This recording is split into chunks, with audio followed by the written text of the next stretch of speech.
Hello everyone, চলে এসেছি আরও একটি নতুন রেসিপি নিয়ে। সো আজকে রান্না করব গরুর মাংস। সেই কারণে আমি গরুর মাংসটাকে লবণ, লঙ্কা গুঁড়ো, হলুদের গুঁড়ো, তেল, সর্ষের তেল দিয়ে ম্যারিনেট করে সাইডে রেখে দিয়েছিলাম।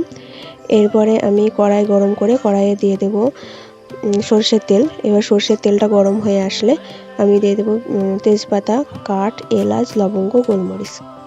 এগুলোকে আমি ভালো করে কিছুক্ষণ ভেজে নেব। এরপরে দিয়ে দেবো পেঁয়াজ এবং টমেটো, কেটে রেখেছিলাম পেঁয়াজ এবং টমেটো, ওটা দিয়ে দেবো, দিয়ে আবার ভালো করে ভেজে নেব।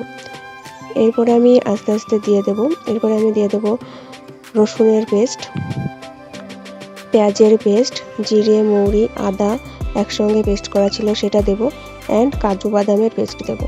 এবার সবগুলো উপকরণ আমি ভালো করে কষিয়ে নেব, মশলার সঙ্গে সুন্দর মতো সব কিছু কষিয়ে নেব। এবং শেষে আমি অ্যাড করব কাশ্মীরি লঙ্কার গুঁড়ো। কাশ্মীরি লঙ্কার গুঁড়োটা দিয়ে আবারও ভালো করে কষিয়ে নেব। আবারও ভালো করে মিশিয়ে নেওয়ার পরে এরপরে আমি দিয়ে দেবো চিনিটা দিলে খাবারের রঙটা সুন্দর আসে। আপনারা না চাইলে চিনিটা স্কিপ করতেও পারেন।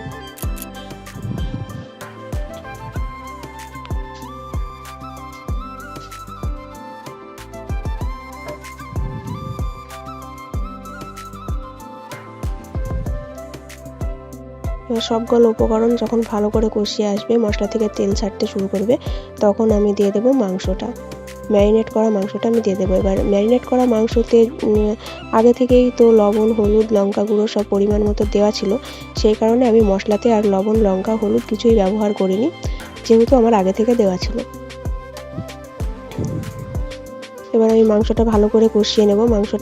কষিয়ে নেব, কিছুটা পরিমাণে জল দেব এবং কিছুটা 1 চামচ মতো ঘি অ্যাড করব। মাংসটা ভালো করে কষিয়ে নেব, কিছুটা জল দিতে হবে। মাংসটা ভালো করে কষিয়ে নেব। এরপরে মাংসটা যখন 50% হয়ে যাবে, তখন আমি পরিমাণ মতো জল দেব। যতটা জল লাগবে মাংসটা সিদ্ধ হতে, ততটা জল দিয়ে ঢাকা দিয়ে রেখে দেবো। আর মাংসটা রান্না করার সময় ঢেকে রান্না করার চেষ্টা করবেন। গরুর মাংস ঢেকে রান্না করলে বেশি সুন্দর হয়। এরপরে তো আমি জল দিয়ে দিয়েছি। এরপরে আমি ঢাকা দিয়ে রেখে দেবো।